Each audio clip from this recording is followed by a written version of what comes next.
Good evening, everybody. Jagmeet Singh has weighed in on Venezuela, and this happened yesterday. And it's a really strange statement, in my opinion, from the leader of one of Canada's biggest political parties. Why is it strange? Well, we'll get into that. But first, we got to find out what it is. So CBC reporting, quote, Singh calls on Trudeau to part ways with U.S., Brazil on Venezuela crisis. NDP leader Jagmeet Singh is calling on the Liberal government to abandon its decision to side with the US and Brazil over the crisis in Venezuela. Hours after the two NDP candidates and one MP came out with much stronger statements condemning Ottawa's move as failing to stand up for Venezuelans. Singh issued the short statement outlining his position Thursday after NDP MP Nikki Ashton and candidate Jessa McLean joined candidate Sven Robinson in attacking Prime Minister Justin Trudeau and his government for making common cause with the Trump administration and the right-wing government of Bolsonaro in Brazil over Venezuela. Quote, Canada should not simply follow the U.S.'s foreign policy, particularly given its history of self-interested interference in the region. Whoa, Singh said in a statement. That's a big statement. Quote, the question of who is to lead Venezuela should be in the hands of Venezuelans. All countries should be free to make their own democratic decisions through free and fair elections, independent of authoritative pressure or foreign influence. Well, that's a wonderful statement, Mr. Singh. And it would be applicable in maybe a different situation, maybe a democratic government that is allowing its citizens to have a say, and then who knows, maybe this statement might make sense in some context, but not in this context. So this is the New York Post reporting on what's happening 2 days ago now, January 23rd, in Venezuela. And I'll read it to you, and then we'll come back and look at what Mr. Singh thinks. So Venezuela anti-government protesters demand Maduro resign. Throngs of anti-government protesters took to the streets of Venezuela on Wednesday to demand the resignation of leftist President Nicolas Maduro, whose economic policies have left the country on the brink of collapse. Moments before the demonstrations broke out, opposition leader Juan Guaido, 35, declared himself interim president and immediately received recognition from President Trump. Tens of thousands of rioters swarming the streets of Caracas accused embattled second-term President Maduro of usurping the power amid the country's crushing economic crisis, which has caused widespread food and medical shortages, forcing millions to starve or flee. Get out, Maduro, crowds shouted in Caracas while they waved the country's yellow, blue, and red flags. Others chanted, who are we? Venezuela. What do we want? Freedom. I scroll down. Other demonstrations were planned across the country and outside embassies around the world to coincide with the anniversary of a 1958 coup that overthrew military dictator Marco Perez Jimenez. So I'll come back to this article in just a second, but Mr. Singh is saying that they should be free to have free and fair elections. And they just had an election. Oh, okay, hold on. We'll get there right now. 2 nights of violent protests in working-class neighborhoods in Caracas preceded Wednesday's march. Maduro, who took his oath for a second presidential term January 10th, has accused the opposition of trying to provoke a bloodbath. Quote, I demand the full rigor of the law against the fascists, he said on Tuesday night. So Mr. Singh is saying they should have free elections. They just had a presidential election. It happened on the 10th. He being Maduro, was sworn in on January 10th, and it took less than 15 days for the country to rise up against him and look like that.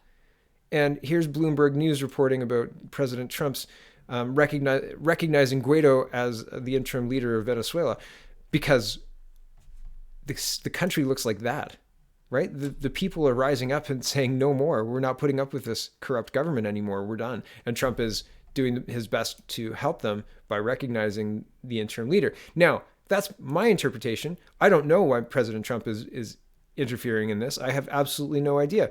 But I do think that it's strange that Jagmeet Singh is insinuating that there's self-interested interference on the part of the United States that comes into play when President Trump is looking at this situation and says, I mean, you've got to do something. Right? And if boots on the ground is not going to happen, and in Trump's America, boots on the ground in Venezuela is not going to happen, is this not something that we would want our leaders to do? If there are people who are forced to starve or flee, if there are people in the streets chanting, who are we, Venezuela? What do we want? Freedom. Is that not a statement that maybe the democratic process has broken down in that country?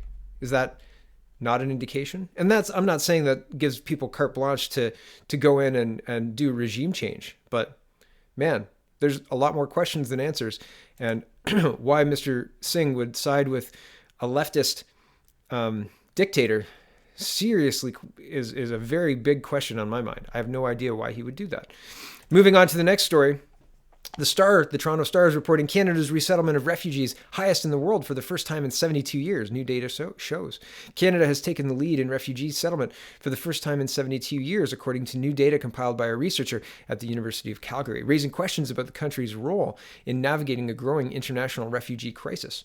Data compiled from the United Nations High Commissioner for Refugees, the UNHCR, as well as other governments worldwide, shows that Canada resettled just under 30,000 refugees in 2018, slightly exceeding the number of those resettled by countries in the European Union and a few thousand more than those resettled by the United States, putting Canada in a historic lead. Robert Falconer, a researcher at the University of Calgary's School of Public Policy, said that while Canada has increased its intake of Syrian refugees for the previous year by about 10,000, its position at the lead of refugees resettlement in large part has to do with the drastic decline in the U.S.'s resettlement of refugees in the last year.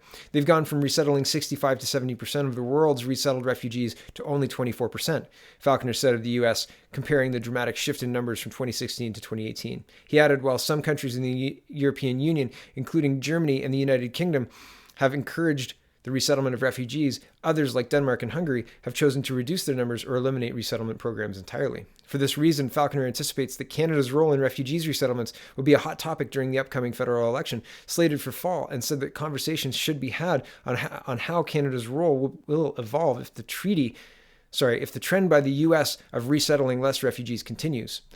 They're the ones who lead by example, and they're the ones who encourage other countries to get on board with resettling refugees, Falconer said of the U.S., adding the dramatic shift in their foreign policy will have global implications, including a likely decrease of resettled refugees by some countries, while others try to fill the gap. Now, I'm just going to pause here and point out, if you haven't watched this video before, and this is called Gumballs and Immigration by Roy Beck, watch this video. It's a visual representation of why we can never get ahead of countries that are through immigration to fix them.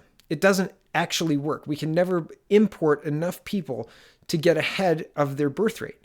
And for that simple reason, immigration is not a policy for country building. It doesn't work. And this guy explains it very, very well, much more succinctly than I just did. And it's worth your 5 minutes. And if you set your speed to 1.5, it doesn't even cost 5 minutes. It's very, very quick. So the gaps is false, in my opinion. There are no gaps because the way to fix the country is not immigration. The way to fix the country is to, well, not do what we're doing, but that doesn't seem to matter. So I think that that's interesting. The other part of this article is talking about a stop to refugees. This is a 2016 article talking about how an ISIS fighter entered the U.S. as a refugee. This is reported by the Denver Post. Here's another article from the New York Times talking about terrorism suspects posing as refugees in Germany. Here's an article. Nope, that's not the right one, but it's still in the same vein. In Germany, they're having a hard time with housing. In Germany, they're having refugees pose as ISIS fighters pose as refugees in order to get into the country, and then accessing social services and creating havoc and attacks. Because we have open borders due to the Global Compact on Migration and Justin Trudeau's inability or lack of will to act, we have the open borders, and so people are just flooding in, overwhelming shelters in major cities like Toronto, Montreal, and now Ottawa too. Here's January 25th. Global News reporting, Ottawa mayor asks feds for cash to tackle rising pressure on emergency shelters. And he actually calls out, notably, families who left the United States and crossed the border illegally into Canada are adding to the growing demands for limited shelter space, claimed the letter, which is dated December 20th, 2018. Quote, the city of Ottawa is unable to meet the demands of vulnerable families in our community for safe, adequate emergency shelter services, said the letter, co-signed by Somerset Council Catherine McKenney, who served as City Council's special liaison for housing the homeless. And I scroll down again. Responding to the needs of families who crossed the border into Canada from the U.S. took the city of Ottawa $5.7 million over budget in 2017, the mayor's letter said, and the city expects the deficit to rise to $6.2 million for 2018. So there's still money being spent on people crossing from the safe country, the United States. And this article is talking about maybe because of what's happening, fewer refugees will be will be moved. And I'm saying that the flow should be slowed and stopped, period. And here's the last article that I'm going to leave you with tonight. Kingston youth charged in alleged terrorist bomb plot. And this whole article is vague. There's not a lot of real information in here. There's been planes flying overhead and an investigation since Christmas. I've highlighted a few things here that I found interesting, but I'll read the beginning part just to prep you on what's going on. And I'm going to scroll to the bottom because there's a really kind of weird phrase at the end of this article.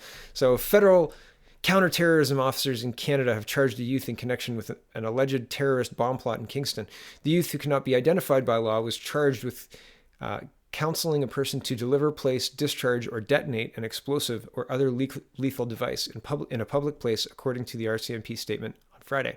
He's also charged with, quote, facilitating a terrorist activity. A 20-year-old man was also arrested Thursday but was released without charges Friday afternoon, according to the RCMP. Police are saying that this week's terrorism bust has no links to unrelated threats that prompted a series of school lockdowns in the city last month. The two arrested men are said to be friends with one another, but it is not clear why one has been charged and the other has not. Police say they will have to either charge the adult suspect or let him go by the end of the day Friday. The adult suspect has been taken into custody but not arrested, I guess, and not charged, so they have until Friday to hold him. The arrest took place on Thursday by heavily armed police tactical teams who surrounded the residential houses in Kingston, a city located 3 hours east of Toronto. Residents of the city have remarked on aerial surveillance taking place by an RCMP plane weeks before the arrest. There is no information suggesting the public was in any imminent danger. Okay, and this is the weird kind of twist at the end. Police searched the two homes on Thursday. One was a small red brick house close to the city's downtown core. Police continued to hold the home under their control on late Friday morning, with cars blocking off the road. A large white van was parked outside the home. Vanessa McFarlane, who lives next door, had met the family several times before. They'd helped her move couches and brought over food around Christmas time. She said one resident was an adolescent boy. This paragraph here, the Vanessa McFarlane paragraph, just sticks out to me because those are not things that you say about your neighbors generally, right? There's something fishy here, and I don't know what it is. This sticks out to me, and I don't know why. It seems strange. It seems odd, and it seems odd to include it. So bombs and terrorist plots and open borders and refugees taking up shelter space to the detriment of Canadian families. Is this the Canada that was promised to us in the mid-90s? Is this the Canada that was promised to my parents in the 80s? Multiculturalism is getting us what exactly? I'm not sure that the ends justifies the vehicle, if that makes sense. So it's a strange, strange world, and it seems to be getting more and more dangerous and less Canadian out there. Very frustrating. Thanks for watching, everybody, this Friday evening. Check out the peoplespartyofcanada.ca and have a wonderful weekend.